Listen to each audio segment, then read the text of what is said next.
bonjour. Grain de sel, donc. Pourquoi le grain de sel? Parce que je le ramène. Ah, vous pouvez le ramener. Ah bon, ben ça semble intéressant. Bon, ben l'ancêtre. Oui. Le grain de sel, on est au complet, je crois. Bah, je crois. Ah, Oui, peut-être, je sais pas. Pour dresser pour l'instant, on verra. Oui. Il y en a peut-être d'autres, mais enfin, vous savez, Pour dresser je peux vous le... dire une chose, c'est que dans le quartier, il y a beaucoup de monde. Hein. Ah, bah oui. Bah, je vois, oui. Bon, qu'est-ce que vous voulez que je vous raconte? Bah, comment tout a commencé Bah, ici? Ah, bah voilà. Parce que vous voyez, là, nous, là, c'est ce que vous montrez là. Bon, ça, c'est les terres qui sont occupées. Mais depuis 200 ans avant Jésus-Christ. La mer était là, 200 ans avant Jésus-Christ. Elle n'y est plus maintenant.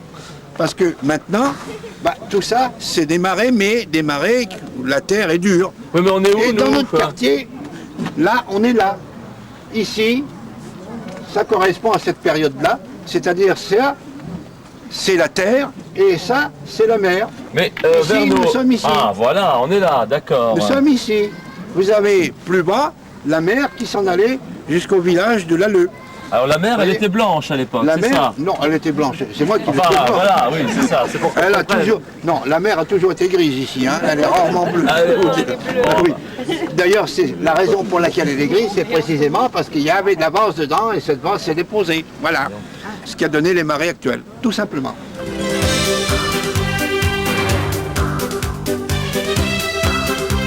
Alors, pour vous parler de l'histoire de ce quartier à ses débuts, je crois qu'il faut ne jamais perdre de vue une chose, c'est se situer dans le contexte de l'époque.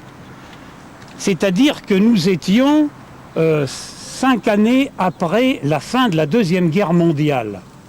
C'est-à-dire qu'il y avait beaucoup de misère, beaucoup de mal logés, hein, et nous sommes arrivés dans des conditions un petit peu particulières.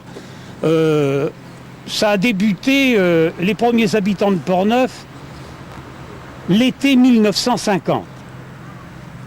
Et bon, et ça s'est échelonné évidemment durant plusieurs mois. Et nous habitions dans des conditions un petit peu particulières. Le quartier, si vous voulez, il y avait les 7 bâtiments que vous voyez ici en pierre. Hein, de l'avenue Guiton à la mer, c'était des champs et des marais. De la rue du Général Dumont à l'usine Rhône-Poulenc, hein, ça s'appelait Rhône-Poulenc à l'époque, champs et marais. Hein. Voilà un peu le cadre. Il y avait une route qui allait de l'avenue Guiton, enfin une route en très mauvais état, sans trottoir, sans éclairage, rien, qui allait de l'avenue Guiton à la mer. Un chemin blanc. Une deuxième qui venait de La Rochelle, longeait la mer pour aller jusqu'à la Scane. Et au niveau de la voirie, c'était tout. Mais c'était déjà des routes, Jacques? Les chemins blancs. On appelait ça des Oh, chemins blancs, quoi. Hein, mais il y avait quand même quelques voitures qui circulaient. Hein, Jacques, les années 50, c'était pour Rhône-Poulenc, c'était les terres rares. Oui, c'était les terres rares, C'était c'est les terres exact. rares. C'était les terres rares. Rhône-Poulenc, c'est arrivé un petit peu plus tard. Arrivé après. Alors, il y avait quand même le stade. Le stade était là, lui, depuis 1926. On y a fait un peu de tout d'ailleurs. Il y a eu des courses cyclistes, des courses de chiens, et naturellement il y avait le rugby. Des courses de vachette. Il y avait une maison en face qui se situe à peu près là, qui était isolée. Hein, mais pour le décor, c'était absolument tout. Alors, si vous voulez, je vais essayer de vous raconter quelques scènes de la vie, quoi, hein, pour que vous compreniez bien ce qui se passait à cette époque. Lorsque nous sommes arrivés, les bâtiments n'étaient pas terminés. C'est-à-dire qu'il n'y avait ni eau, ni gaz, ni électricité. Essayez de vivre ne serait-ce qu'une journée dans ces conditions. Et nous, C'est le camping? pendant des mois. Oui, ces bâtiments, là c'est le 4. Le 5, etc. C'est de 1 à 7. Alors, C'était l'été? non, nous sommes, en ce qui me concerne, nous sommes arrivés au mois d'octobre. Ah bah. Alors, c'était l'été, Ah, bien, oui. était bien passé. Alors, pour faire la lessive, vous imaginez un peu, faire sa toilette, la cuisine. Alors il y avait la lampe à pétrole, les bougies pour s'éclairer, quelquefois les lampes à carbure. Il y avait pour le réchaud à alcool pour faire la cuisine. Heureusement, ces bâtiments sont équipés de cheminées, et ce qui permettait d'installer des poêles à charbon ou à bois. Ce que je voudrais dire également, c'est que si c'était déjà pas facile de faire la cuisine, de se laver, etc., tous les gestes quotidiens de la vie, alors l'absence de toilette, c'était autre chose. Alors tous les logements étaient équipés de seaux hygiéniques. On appelait ça des pots de chambre. Hein. Et alors, c'est évidemment, il y avait des points d'eau, on n'avait pas l'eau courante, il y avait des points d'eau, 3 ou 4 points d'eau pour les 7 bâtiments, et il y avait également 3 ou 4 trous, des fosses, où nous allions vider nos fameux seaux hygiéniques. Et alors, en général, on y allait la nuit, parce que le jour, c'est pas très... on voulait éviter les rencontres, parce que faire la causette avec un tel ustensile dans les mains, ça vaut pas le sac à main, c'est évident. Alors, moi je me souviens, chez moi, c'était... Il y avait le père, à la fin du repas, ça se passait toujours à ce moment-là, il disait... Il posait cette question fatidique, quoi. Qui va vider le pot ce soir? Ça, c'était la hantise de tout le monde. Alors, si vous voulez, pour faire court, parce qu'on pourrait parler des heures, mais il y a quelques scènes de la vie, si vous voulez, qui sont assez marquantes. Par exemple, il n'y avait ni magasin, et comme il n'y avait pas de voiture non plus, pour faire les courses, eh bien, c'était compliqué. Alors, il y avait des marchands ambulants qui passaient, et on reconnaissait le boucher du boulanger, etc., au son du klaxon. Autre moment fort, c'est il y avait beaucoup de familles nombreuses, et des centaines d'enfants dans les 7 bâtiments. Dans le mien, le 4, à la porte B, nous étions plus de 40 enfants pour 4 logements. Et alors, si vous voulez, le soir, il fallait voir, notamment l'été, bien sûr, cette ribambelle d'enfants qui jouaient, criaient, couraient dans les rues, et avec les parents au balcon, il n'y avait pas la télé naturellement, qui regardaient ce spectacle merveilleux, je dirais. Un autre moment fort, c'est lorsque Douzille, qui construisait des hydravions à l'époque, lorsqu'on commençait à entendre les bruits des moteurs, alors là, moi j'utilise cette expression, tout Portneuf était à l'arrêt, quoi. Les yeux braqués vers la mer, et on regardait amérir ou décoller les hydravions. C'était un spectacle qu'on appréciait beaucoup. Il y avait également un berger qui venait de Saint-Maurice, je crois, et qui promenait ses moutons, enfin il les promenait pas, il les faisait paître, les moutons, et il y avait aussi quelques vaches, quoi. Alors c'est là encore, on s'imagine mal aujourd'hui un tel spectacle, quoi. Ça vaut largement le défilé des voitures aujourd'hui. Et largement la télévision. Tout à fait, largement la télévision. Il y avait 200 moutons dans le Marais. Oui, 200 moutons. Ouais. Et la pêche, Jacques? Comment? Vous alliez à la pêche? On allait à la pêche à la côte, oui. Ah bon, on va y aller. Qui ont pêché ici. Oui, Ah bon, on va y aller à la côte. On va y aller à la alors, côte. tranquillement.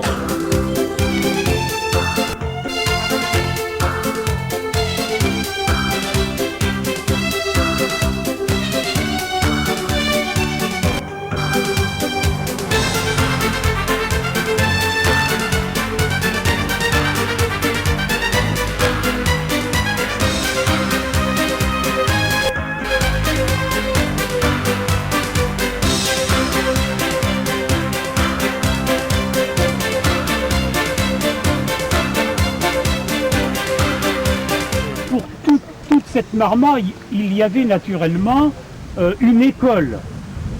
Elle se trouvait tout à fait en haut de la rue Ernest Meyer, sur la gauche, c'était des préfabriqués. Hein? Et sur la droite, à l'emplacement de la résidence atlantique du lycée, il y avait des jardins ouvriers. Il y en avait également place Petrozavod. Et un peu plus tard, il y en a eu au bord de mer. Quel drôle de nom, Petro? Petrozavod. D'où ça vient ça? C'est du local? C'est une ville de Russie, de Carélie, qui est jumelée avec la ville de La Rochelle depuis maintenant plus de 20 ans. 30 ans même. Bon, Jacques, on va poursuivre notre chemin.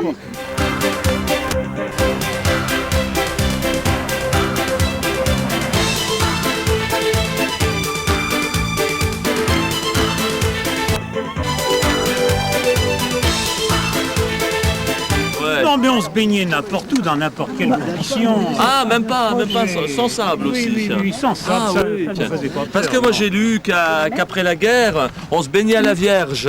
Alors la Vierge c'est de ce côté-ci. Oui, c'est un peu plus loin, mais on se baignait aussi dans l'anse de On se l'Ascale. baignait tout le long. On se baignait même à la sortie de... Il y avait si vous voulez, toutes les eaux usées et au-delà des eaux usées qui se déversaient dans la mer. Mais bon, ça ne nous gênait pas. Ah bah à l'époque on était résistants alors. On était très résistants. Mais parce que j'ai vu aussi qu'il y avait des bains Ragnaux de l'autre côté là-bas. Des bains Ragnaux. Il paraît qu'on y avait installé, on y avait aménagé une piscine d'eau de mer pour pouvoir bénéficier de l'eau de mer même en marée basse.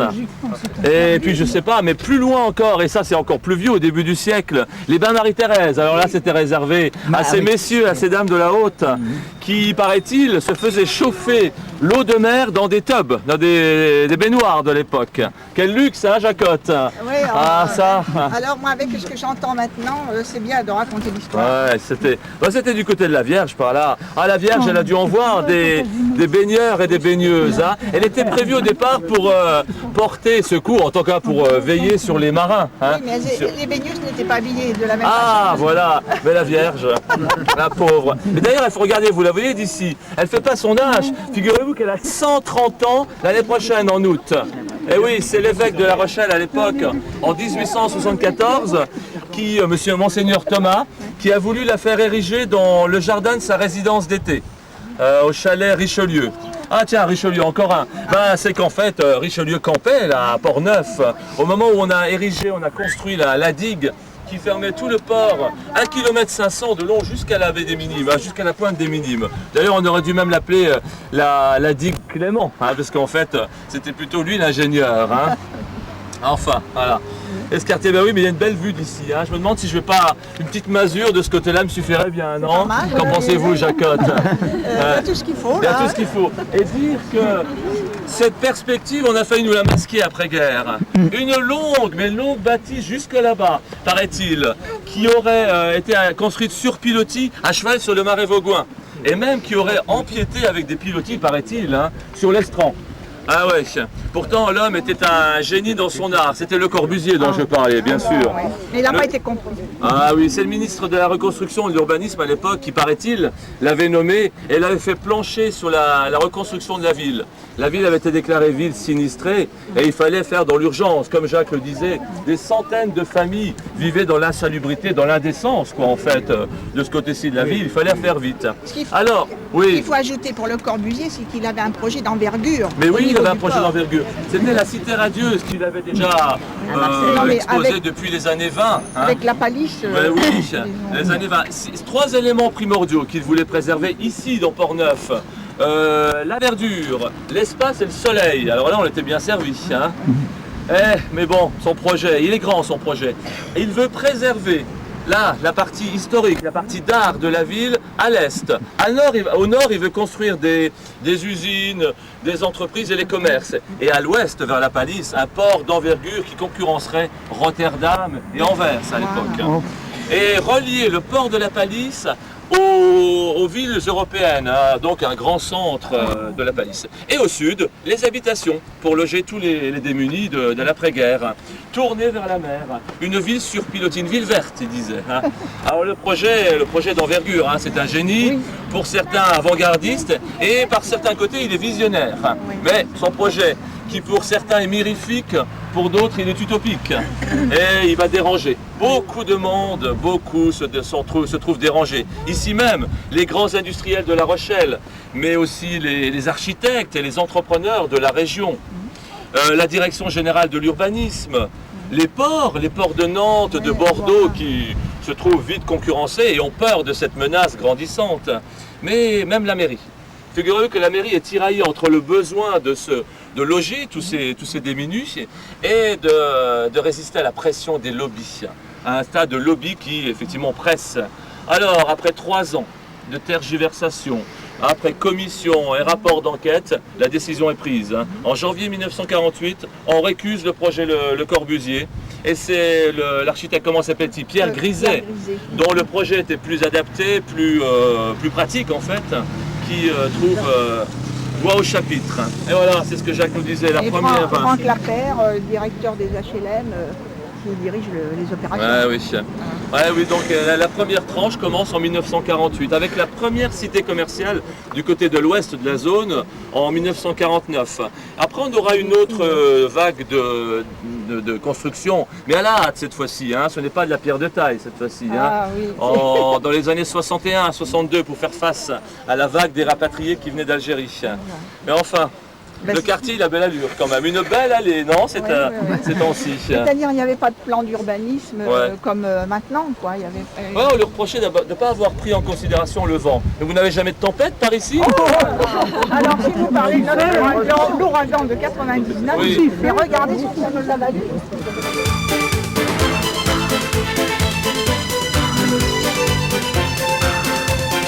Alors les Locofa, moi je suis donc arrivé avec mes parents bien sûr en 1957, bâtiment 12, 13, 14, 15, 16, c'est cette période de construction.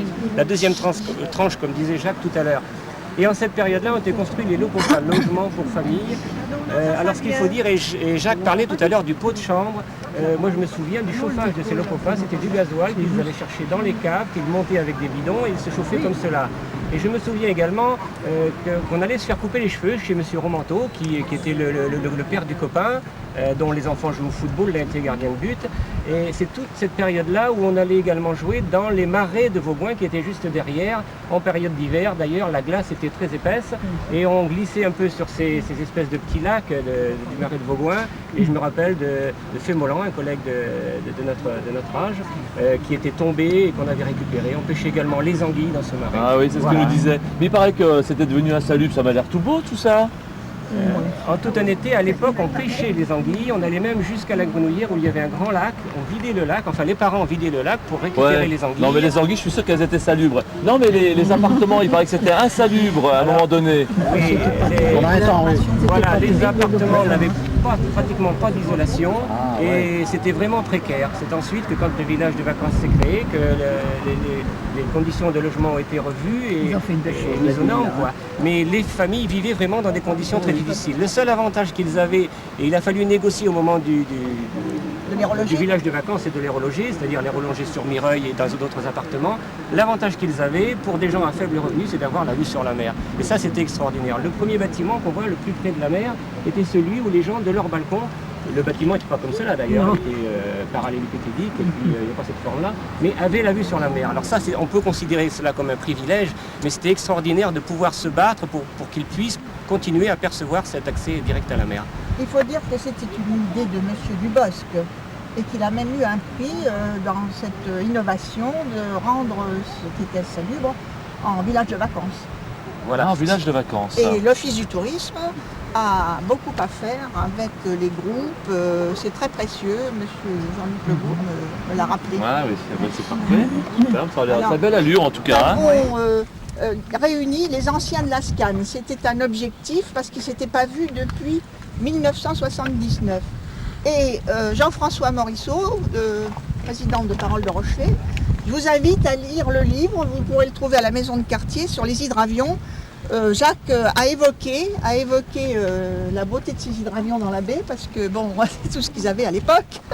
Et vraiment l'histoire, et je ne la raconte pas, parce qu'on pourra en reparler après, parce qu'il y a trop de choses à dire sur ce quartier. Et la municipalité a bien voulu nous suivre dans cette proposition du comité de quartier de mettre en valeur Léon Douzy, parce que tout le monde connaissait la SCAN, alors on n'en parlait pas. Voilà. Mais ces avions qui allaient sur l'eau. Mais maintenant, il y a des bateaux qui ressemblent à des avions. Alors, Iris a remplacé les SCAN 20 et les SCAN 30. La première usine a été construite par M. Douzy en 1939, mais pas exactement à cet endroit-là, un peu plus en arrière, sur ce qui est maintenant la station d'épuration des eaux. M. Douzy était un ingénieur des arts et métiers et il avait une usine de menuiserie métallique dans la Somme. Il a conçu un avion avec un de ses amis, M. Devèze, un hydravion en fait. Mais ça, vous pourrez le lire dans le bouquin. C'était un avion monomoteur destiné à l'armée. La guerre a tout stoppé. On passe sur ça. Et puis, il y a eu les Allemands qui ont occupé et ont rasé l'usine, comme ils ont rasé d'ailleurs un certain nombre de maisons, 11 maisons ouvrières qui se trouvaient à côté de la Maison Blanche. Pourquoi faire? Pour monter le mur de l'Atlantique, avec ses nombreux blocos. Vous en verrez quelques-uns, il en reste 15 actuellement. En 1945, M. Douzy relance l'affaire, il fabrique des SCAN 20 et des SCAN 30. Je ne vous en parle pas plus, sachez seulement que ces avions n'étaient plus à destination militaire, mais civile. Mais grain de sel, il coûte combien votre livre au niveau 7 euros. 7 euros. 7 euros, voilà, à bon entendeur. Alors, les derniers.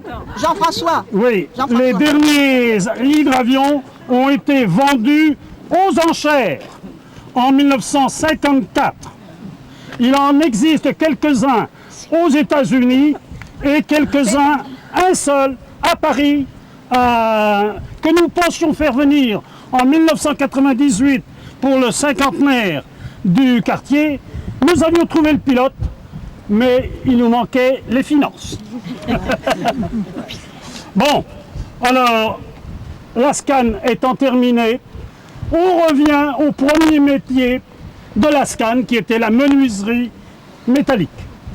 Et là, il y a des gens ici du quartier qui sont là aujourd'hui et qui pourraient en parler beaucoup plus que moi. Alors, je vous donne simplement quelques références de cette usine SCAN. La Maison de la Radio à Paris, le PC, place Colonel Fabien, le premier hôtel de l'Europe à Strasbourg, au Luxembourg, à Marseille, la gare de Grenoble et l'autre. En 81, mort de la SCAN. Les anciens de la SCAN pourront parler s'ils veulent là, à l'instant. Ah non, parce qu'on n'a pas le temps. C'est des grains de sel, hein. Alors, à partir de la mort de la SCAN en 81, pendant 17 ans, cette usine va être en friche. Mais vraiment la friche industrielle, avec le pillage de tout ce qu'il y avait à l'intérieur, dans les bureaux, ce qui restait, les lavabos, le plomb, les fils électriques, tout est pillé. Et à ce moment-là, les plates cherchent un petit coin pour se loger. Mais ça, Albert va pouvoir nous en dire deux mots. Il a pu se loger un petit coin, mais qu'est-ce qu'il a dû se défendre? Contre les pillards, les squatters. Allez, vas-y. Albert va faire vite. Non, mais on souhaite qu'on parle après. Allez, 1977. Alors, on va dire les enfants du... Ouais, on reste là. Ça va comme ça? Oui, oui. Bon, les enfants du quartier et puis les personnes surtout qui avaient un bateau dans l'Anse, il y avait 17 usagers qui avaient un bateau fond plat. D'où l'origine du nom, l'association Les Plates. On dit Les Plates, ce sont des bateaux à fond plat qui permettent, avec très peu d'eau, de pouvoir partir en mer, puisque le port s'est refermé. Il avait même été évoqué par les techniciens de la mairie de fermer complètement ce port-là pour faire un parking. Donc il a fallu que ces 17 usagers, dont André Clisson, on retrouvera André Clisson dans la période de l'occupation par les Allemands et plus sur la Palisse et le site de Chef de Baie, on retrouvera donc ces personnes-là. André Clisson a suscité la création d'une association, donc nous a donné les éléments à nous pour vraiment nous construire en tant que citoyens, organiser un peu le site avec les 17 usagers, construire une grille de corps morts et puis au fil des ans, revendiquer auprès de la commune, auprès de la DDE, auprès de l'État pour aménager ce port-là. Alors au début, c'était une mission impossible. Sauf qu'au fil du temps, la preuve est faite que à persévérer, on fait avancer les choses. Et tout doucement, le projet s'est organisé, construit. Et 10 ans après, on a créé une activité qu'on appelle l'enfant et la mer. Et ce panneau qui est en place là-bas, sans autre indication que l'enfant et la mer, il n'y a pas de nom d'association, rien du tout. La volonté de l'association, c'était de dire, de l'autre côté de la baie, on a l'homme et la mer, etc. Mais l'enfant et la mer, on ne le voyait jamais apparaître. Alors on a voulu créer ce site, l'enfant et la mer. Et là, on a développé une activité en direction des enfants, découverte du milieu marin. Mais cette activité n'est pas une activité directement pratique de la voile, elle va bien au-delà, c'est-à-dire tout ce qui est en réflexion environnement et maintenant la partie historique de La Rochelle, puisqu'on va beaucoup plus sur Chef de Baie. Donc aujourd'hui, on est bien plus à l'aise puisque des travaux ont été faits. Une entreprise est venue, Gabaret est venu ici pour faire des bateaux. Ça a fonctionné quelques années. Ensuite, il a revendu l'usine. Le CIVOM a racheté l'usine ensuite, puisque c'était cette période-là. Et la CDA était donc propriétaire de l'usine, l'a mise en location pour monsieur Jean-François Fontaine, qui fait des bateaux gigantesques. On connaît bien et on voit le grand pavois, les résultats de son travail, avec des créations d'emplois, et ça, c'est ce qui était formidable. Donc on soutenait toute cette période-là. Aujourd'hui, la ville de La Rochelle a réhabilité les bâtiments que l'on voit derrière nous.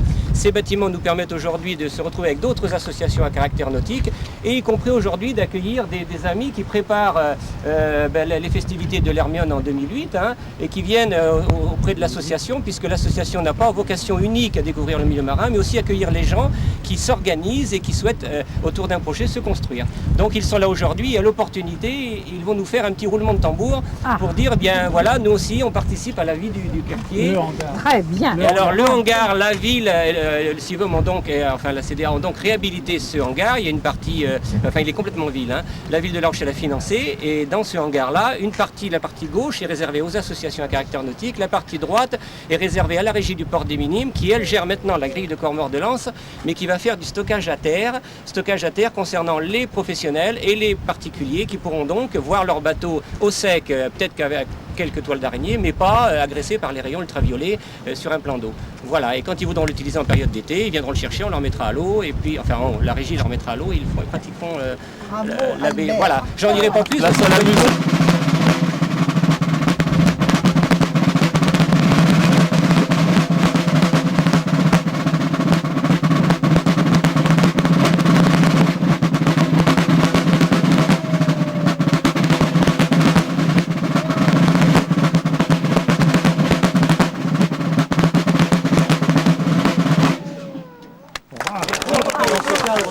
On parle des 1000 ans de la ville et du quartier inséré dans les 1000 ans d'histoire de la ville. Alors, à l'époque, Verneau, l'ancêtre que nous retrouverons tout à l'heure, nous a parlé d'avant la période actuelle, la période après la chute de l'Empire romain jusqu'à l'an 1000, grosso modo. Ces endroits, notre quartier en fait, sauf aux endroits qui sont envahis par la mer, sont des forêts de chênes verts, et c'est pour ça qu'ils sont connus sous le nom de chefs de bois. Mais avant on les appelait chefs de bouée, bouée. Du coup ça vous fait peut-être penser à quelque chose, le chef de baie actuel, le chef de bois qui va servir pour les navigateurs, les marins, de point d'amer, tout ce site. Alors alentour, là où la mer s'est retirée, on a des vases, des marécages, qui sont sous la domination des comtes de Châtelaillon, et notamment des seigneurs de l'Alleu, ici même. L'Alleu, car le quartier de Portneuf, les futurs Portinevois, vous les appelez comme ça, Neuvy-Portois. oui, voilà, il ne faut pas être dyslexique. Ils font partie de la seigneurie de l'Alleu. Au départ, ce sont des populations qui sont assez instables, même un peu rebelles. Paraît-il qu'ils seraient venus de Perse, de l'ancienne Perse, au nord de l'Iran, chassés par les barbares, vaincus par les Francs, ça c'est certain, et repoussés jusqu'à ces limites du continent européen. Ce sont les moines, des bénédictins au départ, qui sont déjà installés en Vendée, et des cisterciens qui vont leur apprendre à se mettre en place, en leur enseignant les cultures, l'élevage et surtout la vigne, la viticulture. Ça sera effectivement important pour le devenir de la région, vers Saint-Maurice, vers le Mont-Mirail, où toutes les vignes seront productives. Mais ils ont maille à partir, ces moines, avec les populations. Ah oui, de La Rochelle, qui est déjà bien présente et bien puissante, on les appelle les Belous, les futurs noviportois, comment dites-vous, les Belous. Ce sont des naufrageurs, des pilleurs de navires, eh oui.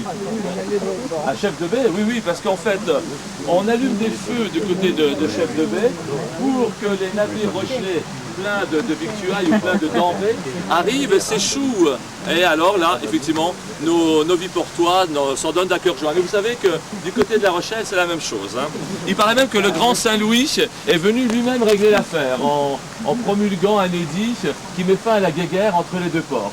La première mention de Port-Neuf, notre quartier, se situe en 1243. Ce sont les seigneurs de l'Alleu qui décident de creuser au niveau du Val qui est inondé par l'entrée de l'eau, un nouveau port, un port neuf. C'est-à-dire donc qu'un ancien port existait déjà. À mesure que l'ancien s'envase, un nouveau port est prévu. Mais à La Rochelle, on est déjà à l'époque 1800 citoyens mâles qui ont prêté serment au roi de France. Et la mauvaise réputation dont jouissent les Noviportois de l'Alleu à l'époque se perpétue au niveau du Moyen-Âge. Surtout quand qu'un certain Regnault de 3e du nom de Pressigny, un des seigneurs de l'Alleu, a fait construire un refuge pour les gens de mer. On vit de piraterie, de contrebande de ce côté-ci du quartier, tout le Moyen-Âge.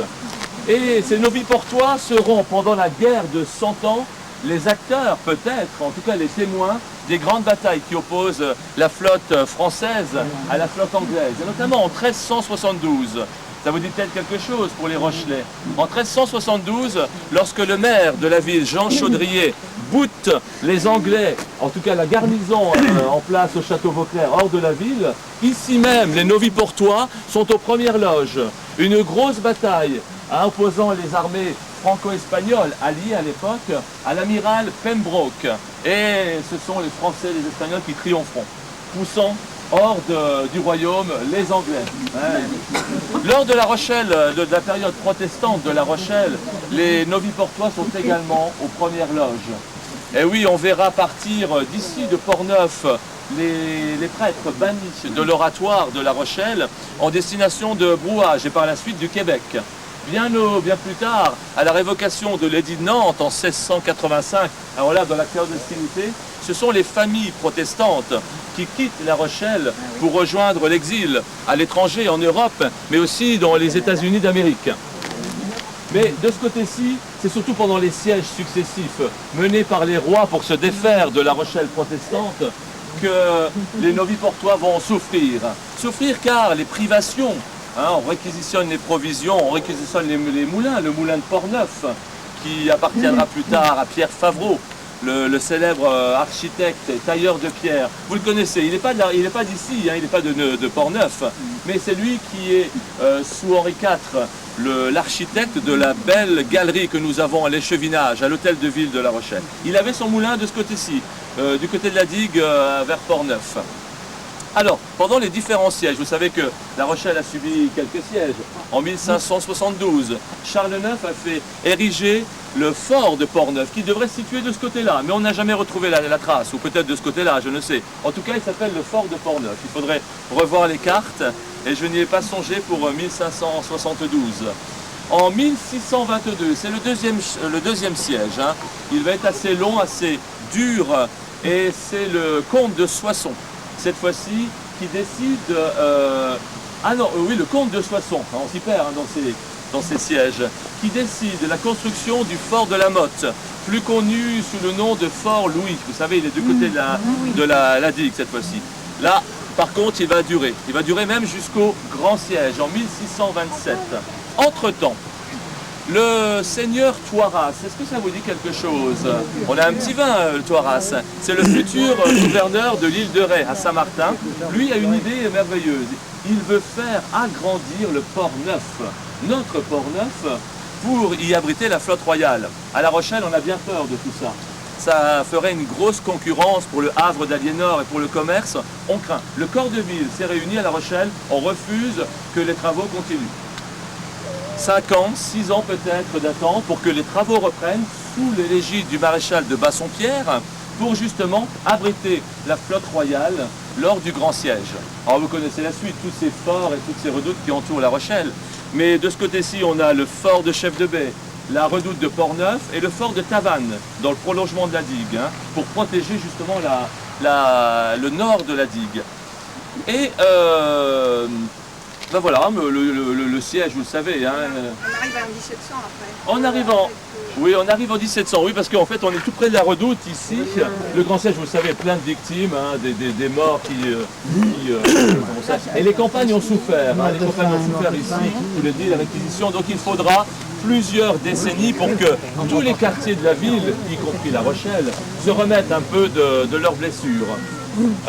La menace anglaise est toujours présente, surtout qu'en 1666, Rochefort-sur-Mer a vu le jour de ce côté-ci. Et l'accès à Rochefort est privilégié, est pris au sérieux par Louis XIV qui veut refortifier la ville. Hein.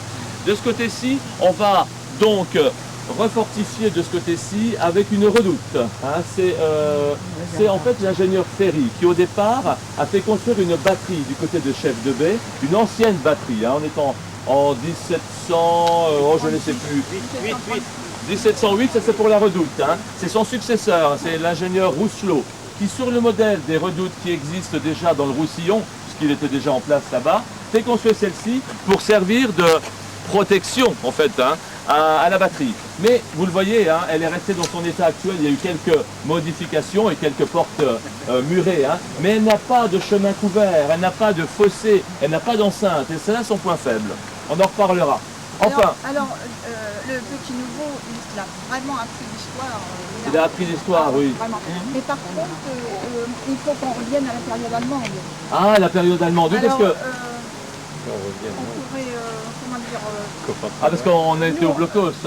Oui, ouais. parce qu'on ne peut pas aller jusqu'à Chef de Baie. On ne peut pas aller Chef de Baie, alors, oui. Alors cette batterie, Albert... alors la batterie qui est là-bas en fait, qui souffrira pendant les époques, hein, va être remodernisée à la fin du 19e siècle, et si bien qu'à la période allemande dont vous parlez, Jacotte, on aura là-bas une pièce de 4 canons en alignement et une soute à munitions.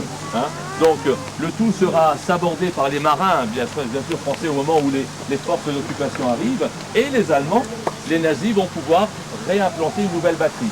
Alors là, bien sûr, on ne peut pas parler de l'occupation sans parler bien sûr du groupe Tatar, hein, de ces résistants qui seront là-bas. Au départ, ils sont arrêtés, ils sont 21, hein, et 2 seront condamnés à mort. Hein.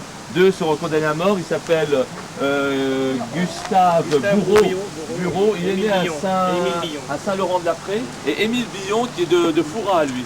Condamné à mort en septembre... Non, ils sont arrêtés en septembre 1941. Ils seront fusillés à l'intérieur de la batterie de Chef de Baie le 29 novembre 1941. Bon, voilà, c'est ça, c'était la guerre. Hein, ouais. Maintenant, on va quitter la période allemande pour que Albert nous parle de son projet qui lui tient à cœur, parce que moi je vous parlerai d'un autre projet. Alors très vite fait et très simplement sur Chef de Baie, puisque comme vous nous disiez tout à l'heure, on a sur Chef de Baie connu, enfin pas connu, mais vous avez évoqué la période du siège de La Rochelle, avec un fortin, enfin une base défensive.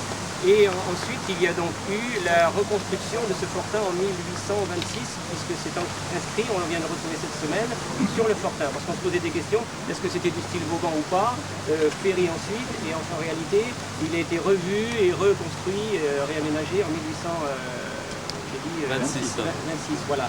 Donc, ce fortin a également servi pendant la période d'occupation, puisque les Allemands s'y étaient installés et avaient sur les côtes jusqu'à Royan, je crois peut-être de là, constitué des lignes téléphoniques pour pouvoir communiquer et pour pouvoir alerter. Donc c'est un point névralgique très intéressant, qui était très intéressant pour eux. Mais ils ont aussi sur ce lieu même fusillé 10 Rochelais, hein, des résistants ou des personnes qui avaient été condamnées dans cette période-là. on a, puisqu'on joue au foot ici pour les jeunes, et puis on fait le challenge Paul Guéry. Et Paul Guéry est quelqu'un qui est allé à la gare de La Rochelle chercher une valise pleine de tracts, et puis la police française l'attendait avec les Allemands derrière, et puis ils l'ont coincé, ils l'ont condamné, et il a été fusillé à Chef de Baie. Voilà, et aujourd'hui on joue au foot, et quelquefois, quand on joue au foot, Paul Guéry, on ne sait pas qui est Paul Guéry. Et on a besoin de cela. Et c'est pour cela que la ville de La Rochelle, et sur notre initiative, on va dire, la mienne bien sûr, mais les habitants du quartier également, la ville de La Rochelle va donc devenir acquéreur, et ce mois-ci, de ce terrain de la batterie de Chef de Baie, qui est un terrain militaire. Et sur ce terrain était prévu pour la LPO un site, hôpital pour oiseaux, mazouté, etc. Et on est en grande discussion aujourd'hui pour partager cet espace-là et faire un projet éducatif autour d'une part de l'histoire du siège de La Rochelle et bien en avant, jusqu'à la période d'occupation allemande et à nos jours. Et ensuite évoquer tous les problèmes d'environnement, en faire un lieu très intéressant avec la LPO bien évidemment. Et puis cette page d'histoire elle est très très intéressante puisque nos amis qui aujourd'hui interviennent au titre de l'association des anciens combattants et résistants, donc Jacques est l'un des animateurs, eh bien, souhaitent se retrouver sur ce site pour exposer et puis pour pouvoir parler à la jeunesse de ce que vous venez de dire, parce qu'on a besoin de transmettre et de faire savoir ce qui s'est passé ici. Et je crois que le regard sur l'avenir ne peut se faire qu'avec un petit temps d'arrêt sur le passé et s'interroger sur ce que l'on a vécu. Donc on a aussi 3 jeunes de 20 ans à la Palisse qui ont été arrêtés dans cette période-là, qu'on appelle André Clisson, et quand on parle de voile challenge André Clisson, et bien André Clisson faisait partie de ces 3 jeunes. Il y avait donc également Eugène Roland et Jean Danet, je crois. Voilà pour ce que je peux vous dire aujourd'hui, mais on travaille sur ce projet activement et croyez-moi, je tiens au bout, comme on dit, je dirais simplement dans mon langage, pour que cet espace puisse être partagé, mais qu'on trouve véritablement notre place au titre des enfants. Et quand on aura l'opportunité de faire cette promenade en bord de mer, pourquoi pas se retrouver là-bas avec une personne comme vous pour nous raconter toute cette histoire-là. Voilà. Albert, je pense que vous en parlerez mieux. Un projet privé d'éolienne qui va se construire sur la mer avec une passerelle. Le cheminement se ferait par la batterie de Chef de Baie. Je suis un peu inquiet parce que par rapport à ce cheminement, on a des fortifications. Et moi, je souhaite vivement à ce qu'on puisse protéger toutes ces constructions-là et toutes ces fortifications-là. Donc, ça sera une de mes batailles aussi. Mais cette éolienne aura à produire de l'électricité, je crois, pour l'équivalent de 1000 habitants, qui sera redistribué à l'EDF et redistribué dans les foyers. Mais tous ces projets-là font qu'on doit pouvoir construire ce projet d'éolienne. Oui, à rôle pédagogique. Voilà, un ponton qui partira de la batterie de Chef de Baie pour aller sur la mer. Alors, dans cette batterie de Chef de Baie, si vous allez vous promener du côté de la plage, regardez bien. Jusqu'au mois de décembre, il y a encore une personne qui occupe et on lui laisse l'espace. Mais quand vous regardez le Fortin, imaginez-vous que sous le Fortin, il y a des galeries extraordinaires. Et on retrouve encore les équipements des Allemands. Ils dormaient sur des choses métalliques comme ça qui se rabattaient. C'était donc leur lit et leur poste de travail. Et on retrouve tous ces éléments-là. On pourra le voir, ça? Mais on pourra le voir quand la ville aura posé sa signature, quand le projet sera bien construit et que le partage de l'espace sera fait entre la LPO et la ville. Mais c'est que du terrain à la ville de toute façon. La LPO s'est mise à disposition de terrain pour la LPO. Et ensuite, on organisera avec le quartier comme aujourd'hui des visites sur le site et je vous promets qu'on descendra, j'ai quelques photos là, voilà ce que ça peut donner. On descendra dans les souterrains et on pourra observer ce qui est et faire une visite qui dure une petite demi-heure mais qui permet au moins de bien s'imprégner de ce qui se passait à cette période-là. On va dire à Albert, bravo.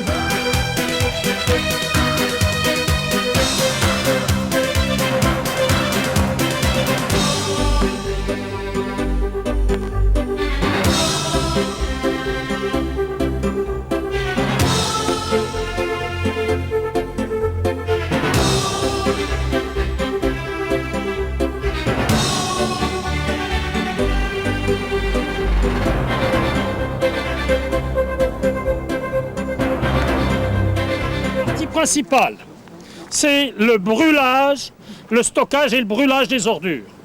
Et cette sorte de tour en deuxième partie, c'est uniquement pour la dépollution. La dépollution des gaz et des fumées. Les fumées des ordures ménagères produisent des tas de choses qui ne sont pas très bonnes à respirer. Il faut donc les traiter. On peut dire qu'actuellement, l'usine telle qu'elle est, depuis quelques mois, mettons à peine un an, est au top des nécessités européennes. Elle l'est, Dans 10 ans, le sera-t-elle encore? Les normes européennes ayant tendance à évoluer. Bon, vous avez donc ce qu'on appelle l'UTOM, l'usine technique des ordures ménagères. Si vous approchez ou vous avancez un petit peu, vous apercevez là-bas une grande cheminée blanche et rouge. C'est le site de Rhodia. Rhodia Rhône-Poulenc. Ah, qu'est-ce qu'on n'a pas dit de Rhône-Poulenc et de Rhodia? Qu'est-ce qu'ils pouvaient polluer? Et à une époque, c'est vrai, ils ont pollué. Mais comme tous les industriels. Pas plus, pas moins. Et Rhodia, qui s'appelait les terres rares, avait une spécialité. Au fait, vous avez des briquets sur vous? Non. Avez-vous un briquet? Non. Pour ceux qui fument. Vous avez des lunettes pour un certain nombre. Vous avez des voitures. Vous avez des stylos. Eh bien, vous regardez même la télévision, je suis sûr. Eh bien, si vous regardez la télévision, si vous avez des lunettes, si vous avez une voiture, vous avez des produits Rhodia. Le briquet, oui, parce que jusqu'en 81, l'usine était spécialisée dans la fabrication des pierres à briquet, ainsi que des manchons, des lampes de mineurs qui étaient en thorium, produit radioactif. Oui. Mais à l'époque, on utilisait un minerai qui vient d'Australie, la monazite, supprimée définitivement en 1974. Donc, cette usine n'utilise plus de produits radioactifs depuis 1974. Arrêtons de toujours dire que cette usine pollue tout. D'autres polluent peut-être davantage.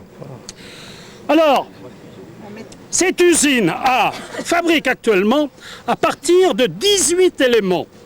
Vous chercherez dans votre dictionnaire ce que c'est que les éléments. Vous verrez les lanthanides et les actinides. C'est des produits qui ont des noms bizarres. Mais à partir de ces terres rares, qui actuellement viennent de Chine, eh bien, l'usine produit 140 produits commercialisés pour 90% hors de France, 90% à l'export. C'est extraordinaire. C'est la seule usine au monde fabriquant ces produits. Et elle a maintenant 2 filiales, une aux États-Unis et une en Chine. Mais ces usines n'ont pas le secret de fabrication. La technique de séparation des terres rares est vraiment quelque chose d'unique. Il faut le voir un jour si vous en avez l'occasion. Il y a plus de 5000 cuves qui se succèdent pour éliminer. Il y a un laboratoire de recherche. Le laboratoire de recherche est extrêmement important parce que sur 400 employés, il y a quand même 150 ingénieurs, chimistes, ce qui n'est quand même pas rien. Et ces laboratoires utilisent 8% du produit de l'usine à la recherche. Bon, qu'est-ce que je pourrais vous dire? Mais les produits... Qu'est-ce qu'on fait avec ça? De l'engager, il a beaucoup trop de choses à nous dire là. Oh, mais je pourrais vous en dire encore. Alors, je vous... Pardon, pharmacie et tout. les sortes de produits qui sortent, je peux vous en citer quelques-uns. Pour le verre, ça sert au polissage de vos lunettes ou à la coloration de vos lunettes. Pour l'électronique, pour fabriquer des lampes et des tubes trichromatiques dans votre télévision ou des processeurs de votre téléphone portable. Ah oui, ça. Pour le bâtiment, la coloration des plastiques, des céramiques et les peintures. Pour l'automobile, le pot d'échappement. Oui, ils sont très forts là. Et le marché de Jacotte. Et le marché de Jacotte. Oui, à midi. Bon, ben, elle va aller au... Il faut qu'il aille au rond-point de la... Bon, alors, je vais vous citer quand même quelques usines, parce qu'il y a ces deux-là, mais derrière, il y en a d'autres. Il y a des silos, il y a des transports et du roulage, il y a des scieries, il y a une miroiterie, des laboratoires agricoles et techniques, des imprimeries, etc. La zone de chef de baie. Ce bâtiment, c'est la nouvelle usine de traitement des ordures ménagères. La station d'épuration des eaux. Tout ça, je suis dans les ordures. Mais vous savez, bon, les Rochelais consomment 180 millions de mètres cubes d'eau par an. Ils en rejettent autant. On va pas la boire. Et ces eaux, nous sommes sur le point bas de la CDA, parce que cette usine est pour la CDA entière, ou presque entière. Le point bas, le réseau fait 176 km. Le point haut est à 13 mètres à Pierre-Loti, d'où 11 stations de refoulement, de pompage pour renvoyer le flux depuis les minimes qui est là-bas au ras de l'eau jusqu'ici.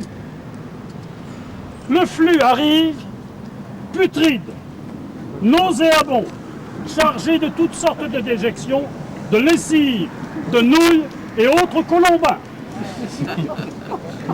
On ne peut pas envoyer tout cela à la mer brute. Je suis content de ça. L'installation précédente ne fournissait plus, surtout en été, effet de tourisme. Et la CDA a regroupé, essaie de regrouper un certain nombre de communes qui viendront faire nettoyer leurs eaux ici. Cette usine, 4 milliards d'euros, tout compris, les bassins. Vous avez vu de l'autre côté, quand nous sommes passés, on creuse. On est en train de creuser, de refaire les nouveaux bassins d'aération et de décantation. Et c'est une usine pour 180 000 équivalents habitants.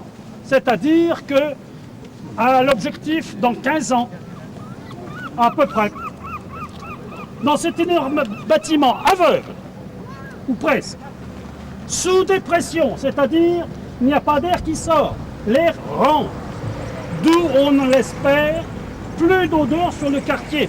Actuellement, vous les sentez un petit peu, c'est parce qu'il y a encore des organes qui sont extérieurs. Le quartier a souffert longtemps de ces odeurs de la station d'épuration, comme des ordures ménagères, comme de Rodia, comme etc. Donc nous sommes gâtés ici. Mais il faut vous dire que c'est à Port-Neuf que toutes les saletés des Rochelais viennent. Ben, regardez.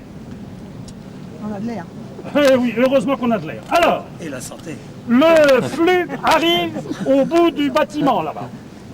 Il passe dans des bassins, des grilles. On enlève les matières, on enlève le sable, on enlève les huiles, les savons. Les boues sont retirées, pressées. Les boues sont évacuées par des camions qui seront chargés là par ces portes fermées dans un système clos. Et ce sont des camions fermés. Donc pas d'odeur, nous l'espérons. Le flux d'eau est ensuite soumis à un traitement par les bactéries. Les bactéries, ce sont des organes vivants, à peu près 140 000 au centimètre cube. Ces bactéries sont soit aérobies, c'est-à-dire travaillent avec de l'air, soit anaérobies, c'est-à-dire travaillent dans l'eau. Elles dévorent les phosphates, les nitrates, les matières azotées, etc.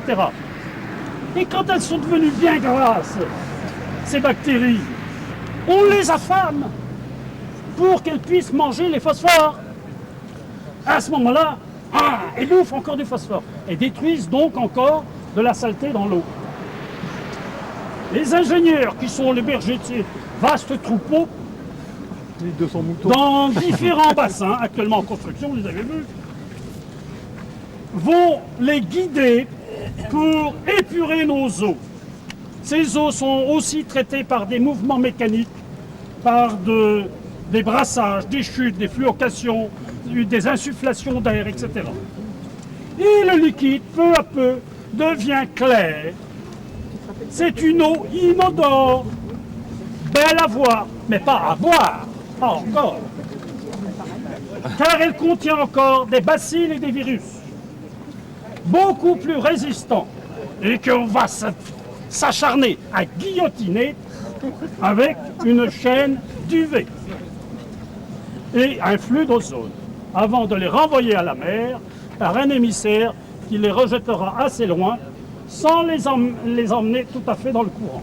Il faut savoir que notre égout, après brassage et l'effet du soleil, à 50 mètres autour de l'émissaire, est net. Net. L'eau sera presque plus propre que l'eau de mer naturelle. Encore un an de travaux. Encore un an de travaux. Et vous pourrez, sur une passerelle qui sera installée au-dessus de l'usine, venir voir le traitement dans les vastes bassins sur 2 lignes de travaux. Il y aura 2 chaînes, de façon à ce que si l'une tombe en panne, l'autre puisse continuer et qu'on ne soit pas obligé de faire ce que l'on a fait pendant des années, un bypass et on renvoie tout à la mer. Tandis que maintenant, les Neuville-Portois ne renifleront plus les odeurs de pourri. Merci. Oui, mais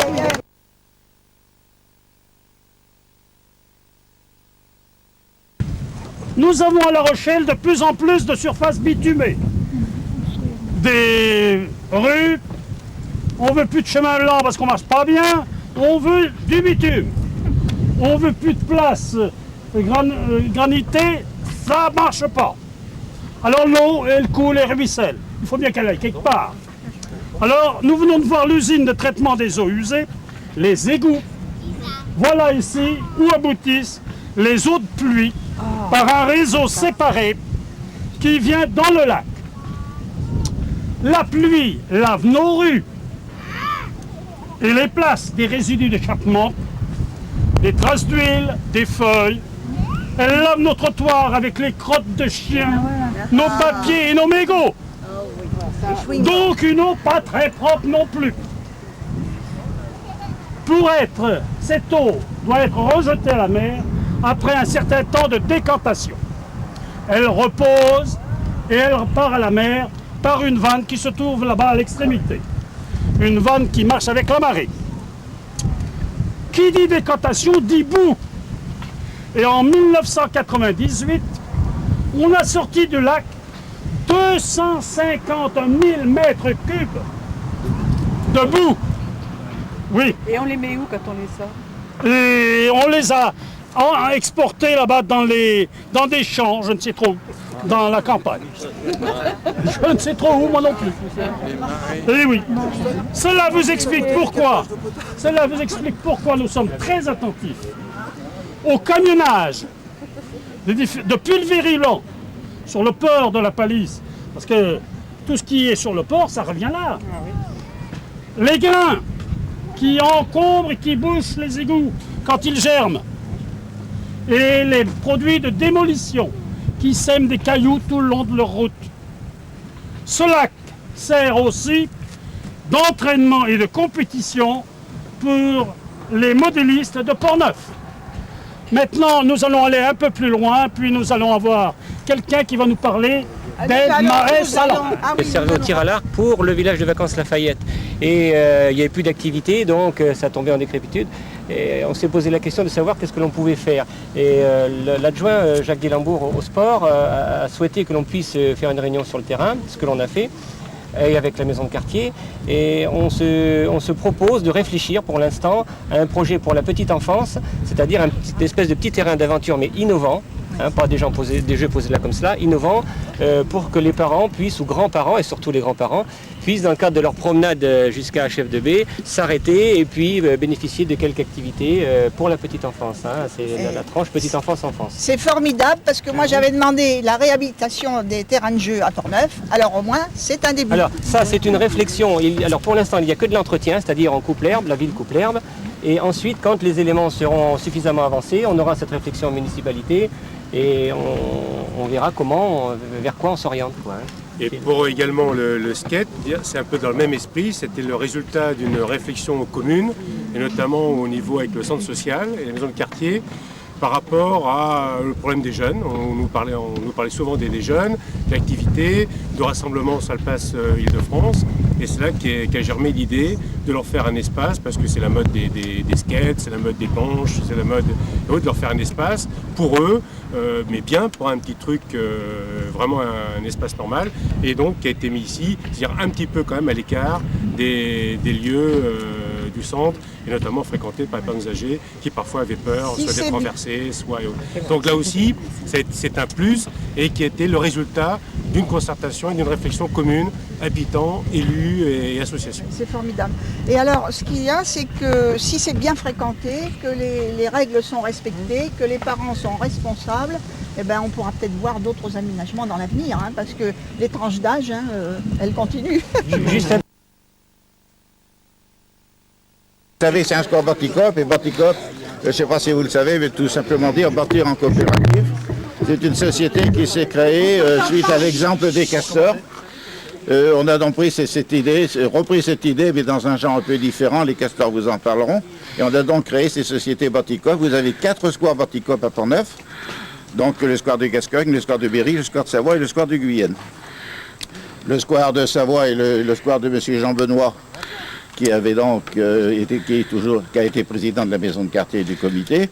C'est lui qui l'a créé. Le deuxième, qui est le square de Berry, c'est M. Chanu qui l'avait créé. Le troisième, M. Benoît encore pour le square de Guyenne. Et celui-ci, M. Le Provost, qui est un ancien trésorier du comité. Donc ça fait les années. Alors ça a été commencé en 54-55 et ça a été livré en 1957. Ça a été un des pionniers, voilà. On va retrouver un autre pionnier, un castor celui-là. Bon alors, je vais surprendre Jacques. Moi les castors, c'est pas en 48 que j'ai commencé à les connaître, mais c'est dans les années 1930-35. Mais évidemment, tu es beaucoup plus vieux que moi. Non, c'est pas la réponse. J'étais scout et j'étais chef de la patrouille des castors. Alors après la guerre, vous vous souvenez, il n'y avait pas de nourriture, mais il n'y avait pas de logement non plus. Et donc il a fallu trouver des moyens, parce que des logements on pouvait en avoir, mais il fallait des apports financiers que les futurs castors n'avaient pas. Donc on a plongé dans une idée qui avait fait ses jours, c'est-à-dire compenser la partie financière par une partie travail. Et donc par conséquent, c'est ainsi qu'on a commencé à construire nos maisons. Donc il y avait un certain nombre de raisons, il y avait d'autres raisons à ça. C'est que avoir rassemblé un certain nombre de gens très différents, les faire travailler ensemble, ça c'était quand même quelque chose d'intéressant. Alors il y avait ceux qui étaient doués pour manier la truelle et la pioche, et puis il y avait ceux qui avaient des connaissances dans les domaines financiers et dans les domaines de gestion. Certes, les uns se trompaient quelquefois dans les chiffres, pour ceux qui les connaissaient mal, et pour d'autres, ils se tapaient souvent sur les doigts en maniant le marteau. Mais l'important, c'est qu'ils se complétaient. Or, il y a 2 ans, en septembre 2001, nous avons fêté le cinquantenaire des castors, puisque son assemblée générale constitutive s'est tenue le 16 décembre 1951. Et le 25 juillet 52, c'était l'ouverture officielle du chantier. Alors, préparation de l'outillage, etc.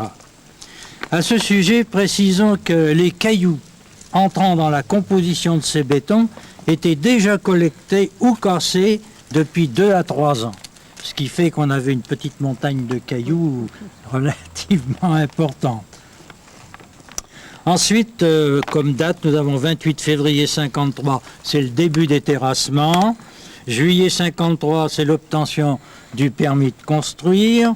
Fin 53, c'est la fabrication des premiers parpaings de pouzzolane d'Auvergne. Alors, je vous rappelle que la pouzzolane, c'est un matériau volcanique qui a un certain nombre de propriétés plus importantes que les parpaings ordinaires. Et le 13 décembre 1953, c'était la pose du premier parpaing sur la dalle d'un sous-sol coulé. Et tout au long de ces mois, il a fallu aussi faire face à quelques problèmes administratifs. Exemple, l'acte de cession des terrains, 25 mai 1954, est l'un des 32 documents nécessaires à la constitution de notre demande de prêt au crédit foncier. 32. Pour cela, et avec la mairie de La Rochelle, il a fallu régler les 26 origines de propriété remontant à 30 ans. Ensuite, il nous a fallu l'avis des domaines, l'avis du ministère, l'arrêté préfectoral, l'enregistrement des hypothèques, l'accord d'URSSAF, et puis j'en passe bien entendu. Autre nécessité, être en règle avec la législation du travail, puisque nous avions embauché du personnel. Donc, adhérer à une caisse de congés payés, à un organisme de contrôle médical, à une caisse d'intempéries, mais aussi organiser des élections de délégués du personnel et les recevoir pour entendre leurs revendications. Le loin qui sourit, là, tu parles. Cela nous a évidemment placés dans une situation ambiguë et malaisée, puisque nous également salariés, certains étant même délégués dans leur entreprise, eh bien nous étions obligés de raisonner comme des patrons pour défendre les intérêts de notre société. Dans ce domaine du personnel, nous avons utilisé des étudiants étrangers au pair. Mais là aussi, nous avons eu quelques petits problèmes. D'une part, avec les étudiants yougoslaves de Tito, et d'autre part, les étudiants espagnols de Franco. Marcel, vous avez beaucoup à nous dire encore parce que... Non. 2 minutes. 2 minutes, Ça vous alors. va ? Ah oui, très bien. Enfin, en novembre 1957, les derniers castors peuvent emménager dans leur nouvelle maison. Il a donc fallu près de 10 ans pour mener à son terme cette construction de 85 logements. Pour cela, la ville de La Rochelle a mis à notre disposition 29 505 mètres carrés de terrain.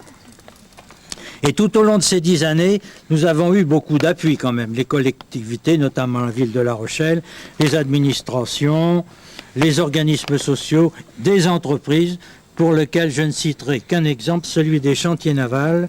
Et c'est vrai qu'il y avait beaucoup de gars du chantier naval dans les castors. Et de sa direction qui nous a permis de fabriquer dans les ateliers de la Palisse du petit matériel, mais aussi une grue, plus de 300 fermes métalliques pour les charpentes, les portails, les portillons, les dessus de murettes pour les 85 maisons. Voilà quelques points de l'aventure des castors, tels que ce petit animal champion de la construction de son habitat. Nous avons aussi construit nos maisons comme les castors, avec courage, détermination. Qu'est-ce qu'il y a? Détermination et persévérance. Nous pouvons être fiers de cette réalisation. Bravo, je vous invite à prendre l'apéritif. À partir de maintenant, vous êtes libre, vous échangez, c'est l'échange libre, mais...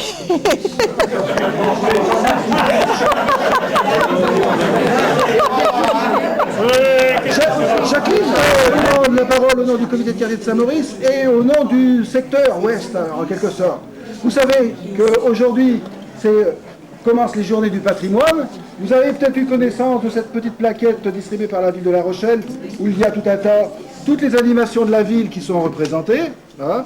Je me suis permis de faire un petit tirage sur les animations qui concernent notre secteur ouest, où vous verrez regrouper les horaires et le contenu des animations qui ont lieu donc à Port-Neuf ce matin, qui ont lieu à Mireuil pendant tout ce week-end autour du programme de rénovation urbaine, et aussi au quartier de Saint-Maurice, où Madame Pignon, qui est partie manger, la pauvre, partie prendre des forces, fera une présentation du cimetière de Saint-Maurice 5 fois pendant le week-end.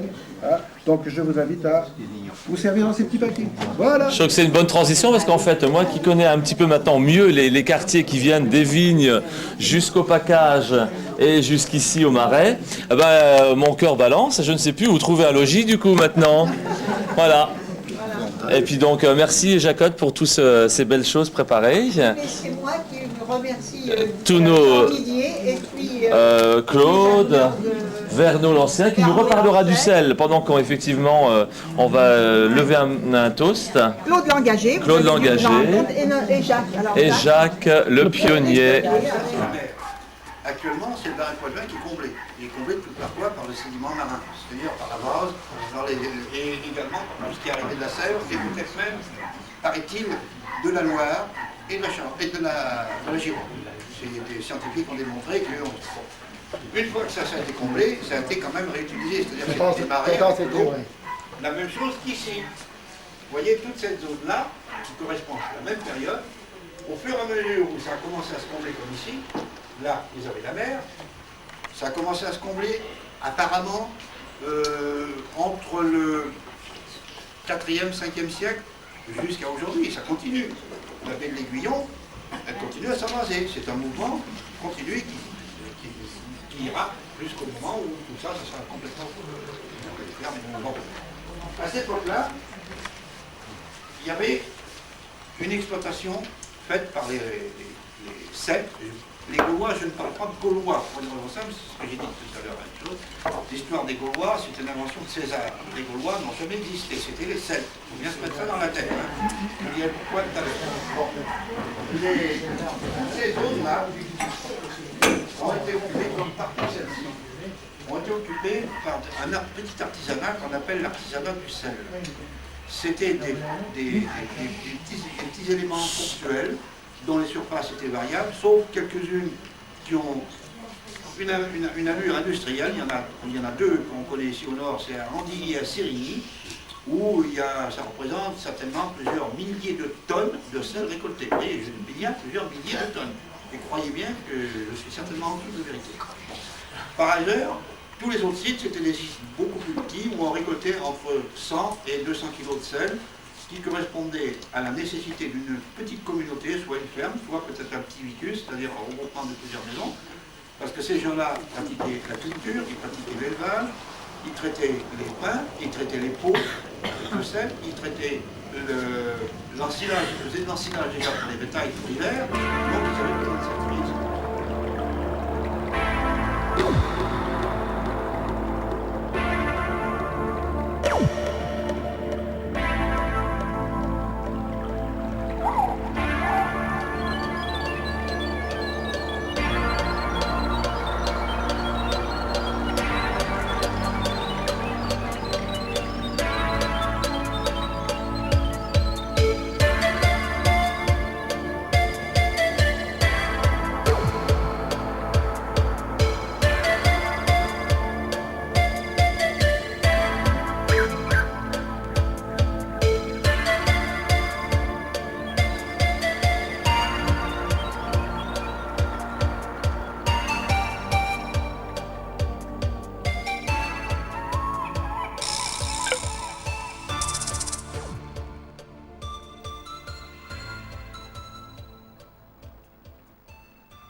bien entendu.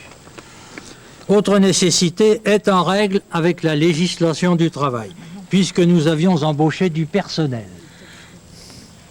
Donc, adhérer à une caisse de congés payés, à un organisme de contrôle médical, à une caisse d'intempéries, mais aussi organiser des élections de délégués du personnel et les recevoir pour entendre leurs revendications. Le roi qui sourit là, tu parles.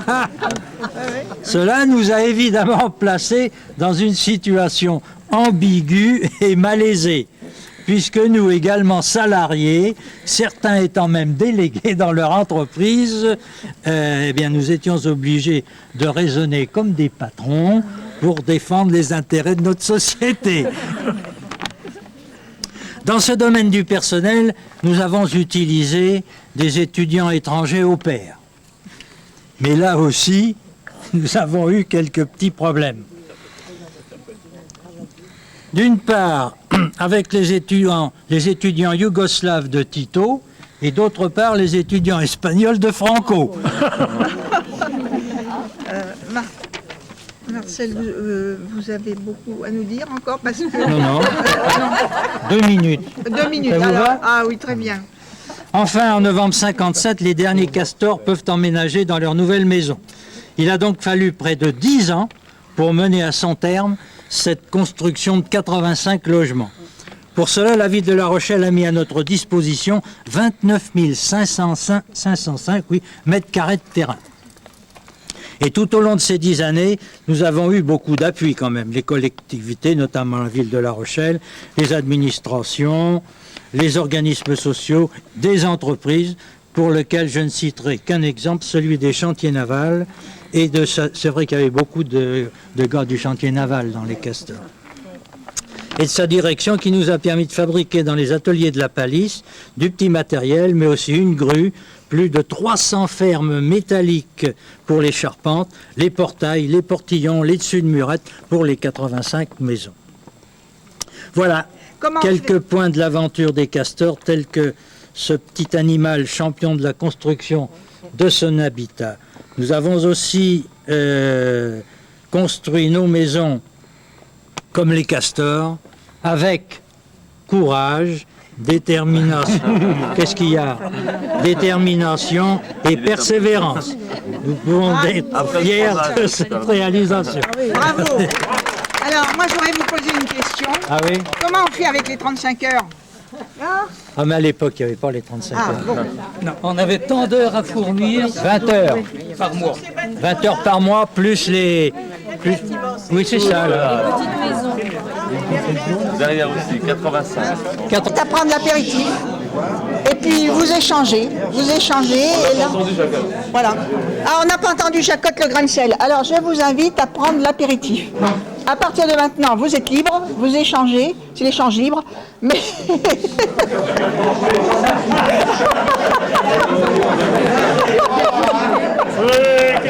Jacqueline, faudrait prendre la parole au nom du comité de quartier de Saint-Maurice et au nom du secteur ouest, en quelque sorte. Vous savez qu'aujourd'hui, commencent les journées du patrimoine.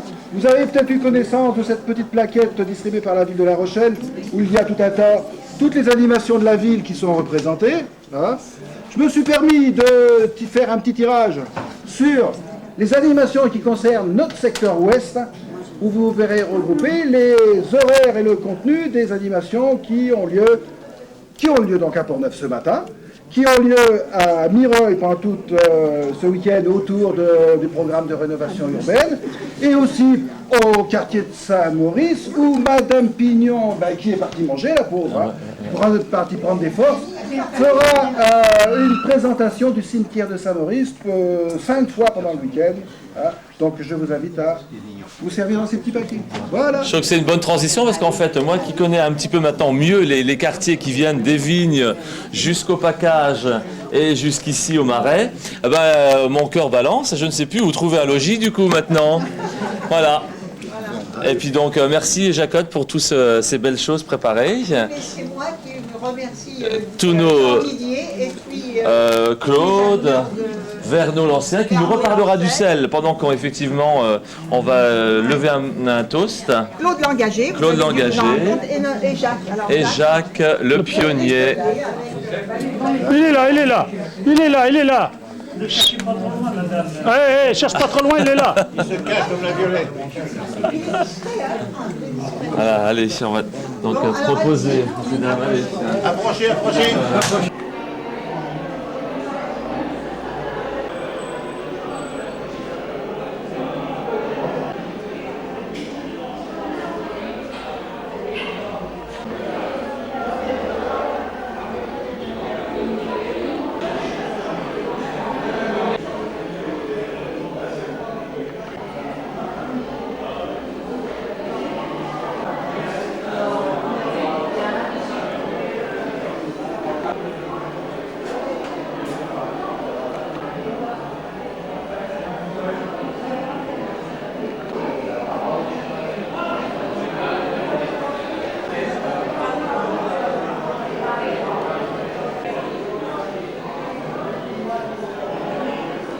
J'étais invité, je me content qu'il y ait des trucs.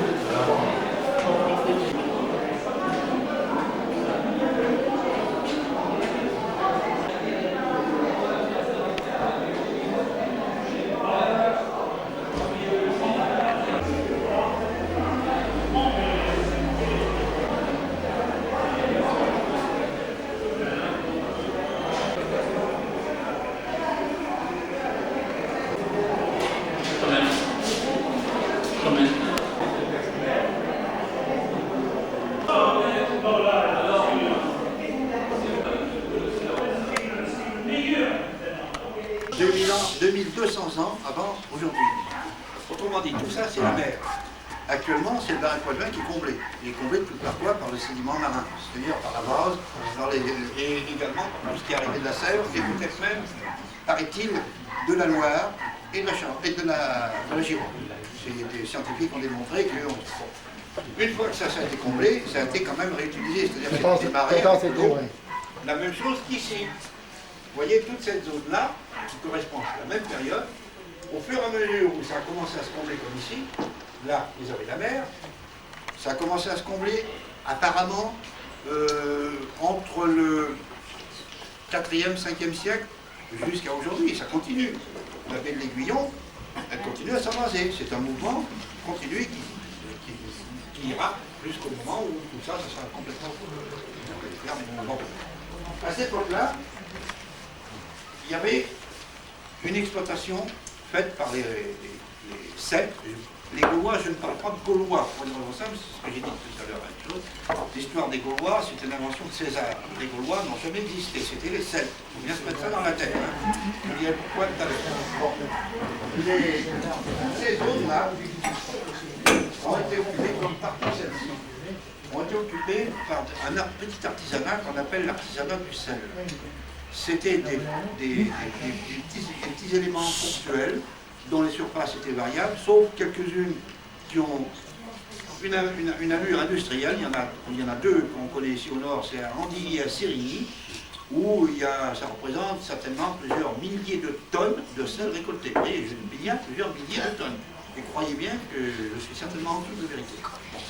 Par ailleurs, tous les autres sites, c'était des sites beaucoup plus petits, où on récoltait entre 100 et 200 kg de sel, qui correspondait à la nécessité d'une petite communauté, soit une ferme, soit peut-être un petit vicus, c'est-à-dire un regroupement de plusieurs maisons, parce que ces gens-là pratiquaient la culture, ils pratiquaient l'élevage, ils traitaient les pains, ils traitaient les pots avec le sel, ils traitaient l'ensilage, ils faisaient de l'ensilage déjà pour les bétails pour l'hiver, donc ils avaient besoin de sel. Et ils en consommaient pour eux.